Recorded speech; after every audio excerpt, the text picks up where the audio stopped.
So how are we doing, NASPA? Afternoon? I need you to bring out your phones because we are going to go viral. Get onto Twitter, get onto Instagram, whatever your thing is, or maybe it's time to discover some of those things. Because I'd like to present to you today why it's important for us in higher education to think more deeply about our role in the digital space. Because trends inform us about what's going on in the landscape. Even before social media and technology, I can think back to middle school. Growing up in Wyoming, it took a little while for trends to get to us. Finally learned out in middle school why it's cool to roll your pants. Or in high school, when I started to cut my hair like the show Friends. But now with social media, we can go viral and we can be informed when things are going to go viral right before and right after trends. Because trends happen usually starting from one person. And there's a tipping point when they get expanded further and further. And now with social media, things can go global. Things can go viral very quickly. Twitter does a really great job of feeding us this trending news. And this was a shot of Twitter last week. Of course, March Madness is trending. And even Facebook has figured out that we want news based on what's trending, based on those that you are friends with on Facebook, as well as where you live. Different trends are going to be fed to you. There was a trend that I discovered on this Facebook feed with some debate about a dress. And I saw blue and black. My husband completely disagrees with me. But sort of the originator of going viral and trends could be found on YouTube, where sometimes on purpose, like Gangnam Style or What Does a Fox Say, and then sometimes on a happy accident, such as a brother biting another brother's finger, things go viral. My favorite YouTube channel and videos are Epic Rap Battles of History, which you can Google me to find out why. But we need to pay attention to trends and why things go viral, because that's what our students are drawn to, and so we can understand our role in the digital space. Because I don't think a lot of us would be ready to go viral.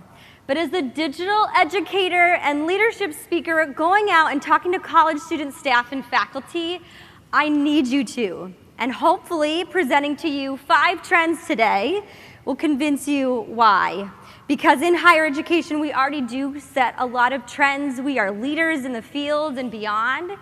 But based on the studies that I've been doing lately, I think we have a little bit more content to feel more confident in the digital space. And so I have 2 studies. The first one I did over this last year on SSAOs who are high users of social media, interviews and monitoring their Twitter accounts. The second one is my dissertation research, where I looked at 40 college student leaders who are upperclassmen in focus groups and monitoring Facebook and Instagram for a calendar year. And so really my research agenda is about the intersection of leadership and social media and where it is present, where it's flowing parallel, maybe in conflict or going in completely opposite directions. So these 5 trends to figure out why you might need to go viral, why you might want to consider social media on a leadership perspective, we first have to start thinking about the lens we bring into the digital space. Because we all have been probably using technologies a good chunk of our lives. I can remember the day that I signed up for a MySpace account, or a student convinced me why now I need to get onto Facebook. Because unfortunately the media feeds us the negative messages of when social media goes bad, such as maybe on Snapchat or Yik Yak. And so we hear these messages, we internalize them, and then that reflects on the types of programming we do, the types of conversations we have with our students and professionals, and the curriculum we create that may then feature social media. Because this is the face of a future college student. In no other time have youth had the type of access to technology and to digital communication as they do now. I have watched youth as young as 2 pick up an iPad and find their favorite YouTube channel. And what does this mean for us when they come to our campuses in 16 years? how they will want to learn, how they will want to build community and have student services. We need to start thinking about these things now. Because I also think about these tools through a developmental perspective. What is the impact of technology and social media on not only students, but all of us? And our role is hopefully to make that impact one that's positive. Starting to talk about the results of my dissertation with the student leaders, unfortunately what they talked about when they see their Facebook feed is a lot of emotions like this. You can feel emotions of negativity in Facebook posts that maybe come from anger or conflict or aggression, and I find they're pulling away from those. I found a new FOMO. Because of bad experiences, watching things in the media and seeing how things play out online, the new FOMO is a fear of making mistakes. And it's really leading to how these student leaders are now viewing social media and their role as leaders in the digital space. So this leads me to my second trend of how we need to help our students navigate social media and these digital spaces. I found primarily as early as middle school, they were having to navigate the tools through trial and error, and unfortunately many times through errors. And as you sitting in the room, you may also realize that you probably figured those out through trial and error as well. We need to be able to feed them more content for how we can decrease these types of negative messages and be able to upload more sources, more exact content on how we can build positive communities with purpose and conviction. And for me, I'm just not finding a lot of examples.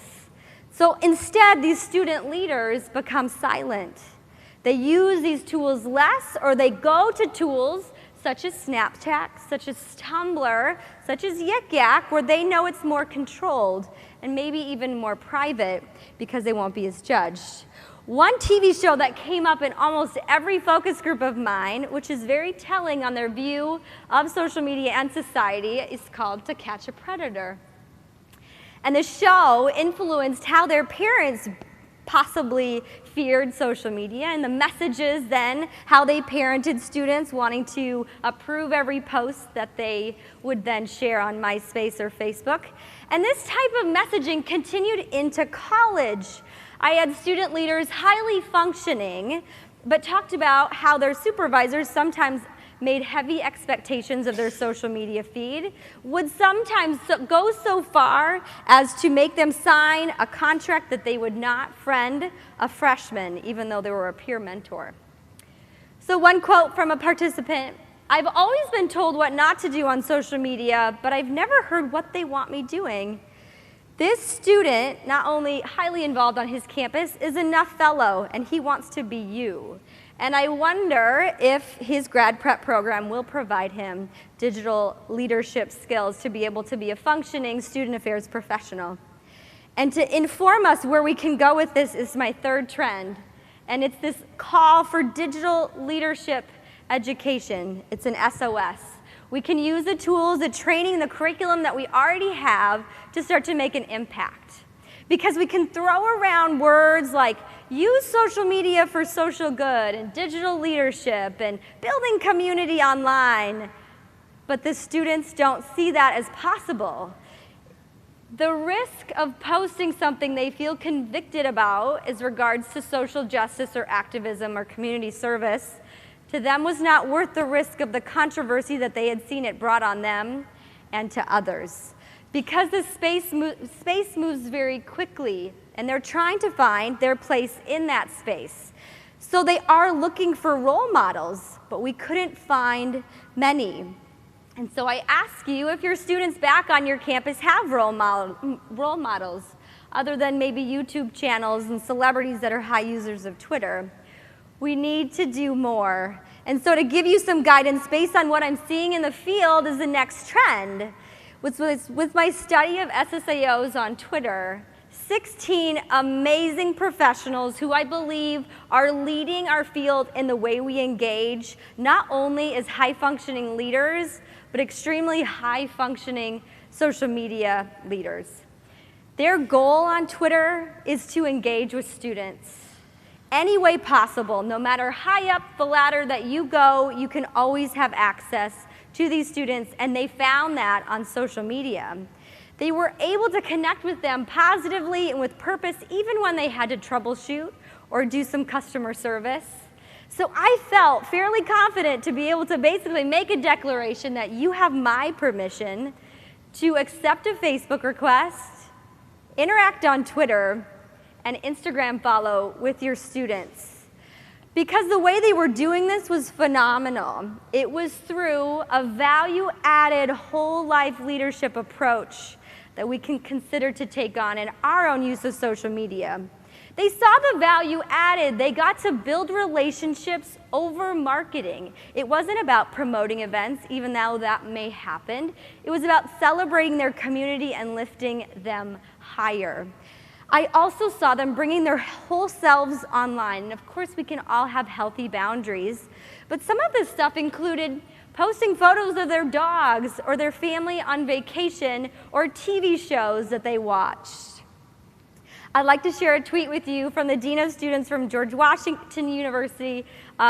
Big fan of him on Twitter, Peter Konwarski. He's such a digital influencer on his campus that his own campus creates memes of him. Students go up to him at graduation to take selfies, and he meets students he would have never have met if it wasn't for Twitter.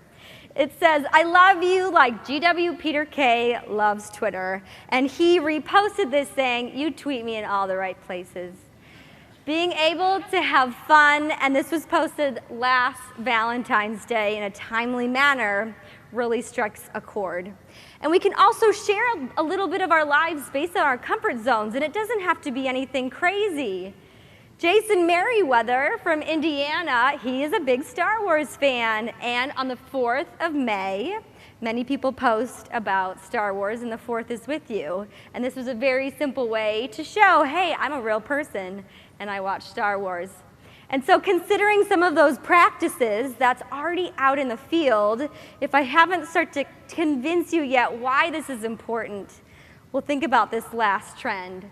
So we have to think about what our lens is, what experiences we have already in the digital space, because just showing icons like this can bring out emotional reactions, maybe good and maybe bad. But even those that we hear more bad about, you can find the good. And as leaders, we need to pull more out from that.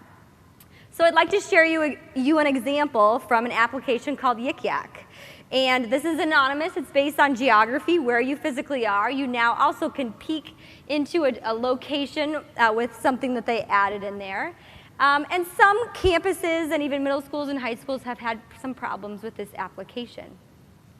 But my example is from a leader on campus that has gone viral. She doesn't have 1 million YouTube hits. She probably doesn't even have a YouTube channel.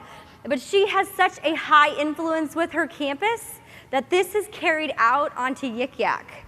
Every year she posts, she emails out to the campus community around Halloween that she wants her campus community to be careful, to look out for each other, and to beware of what messages they send based upon the costumes that they wear. And she found this post. "I really appreciate Momta sending out that safety email for everyone going out tonight. Hashtag it's the little things." It was upvoted 48 times and then had a couple comments that were also upvoted. Momta is not on, so it's Momta Akapati from Rollins College down at Florida State. Amazing, amazing professional. Momta's not on Yik Yak. I'm sure this was probably a screenshot that was sent to her, realizing that this was the email that she sent out around Halloween. And so Momta has gone viral on her campus because of her leadership, who she's always been, which will carry out on social media. And so then thinking about what our role is as leaders in this digital space and where students are doing, because sometimes we fear what they're doing or we only pull out those things that are possibly negative online. My dissertation with the student leaders, I looked at 2,200 social media posts over a calendar year. I categorized each one of those based on my own social media view, if I was their supervisor, as appropriate, blurry, if it happened maybe concerning things a lot, or inappropriate. And in total, there were 97.5% posts that were completely appropriate. Even without much guidance, using trial and error as well as fear tactics, these student leaders were doing really, really well. So they don't need our saving, and they definitely don't need lifeguards. They don't need high-level expectations that rule and dictate every post that they decide to share or who they shouldn't or should be friends with. They need lighthouses. They need role models to guide them, and if it's not you, who else on your campus or in the globe can help guide them, because they're figuring out through trial and error. And so if you're interested in going viral, you have to think about, are you a lifeguard or a lighthouse? The way you can think about digital leadership is serving in different capacities as a lighthouse, because there's 3 ways you can do this. First are digital educators. Those are those that you don't have to be on social media at all, but you're comfortable having conversations with students about social media. But also it means maybe you can weave it into training or formal curriculum in your leadership programs. We need more digital educators. We also need more digital influencers, those that I interact with both face-to-face and online, on Twitter, and we're blogging, and we are the ones that are looking forward of what applications are being used and how technology is influencing us so we can inform the profession and future college students. And finally, we need more digital leaders, those that are willing to be present in this space and be able to role model and show our profession about how we can use these tools for some really amazing things. So NASPA 15, please join me in going viral. Thank you so much.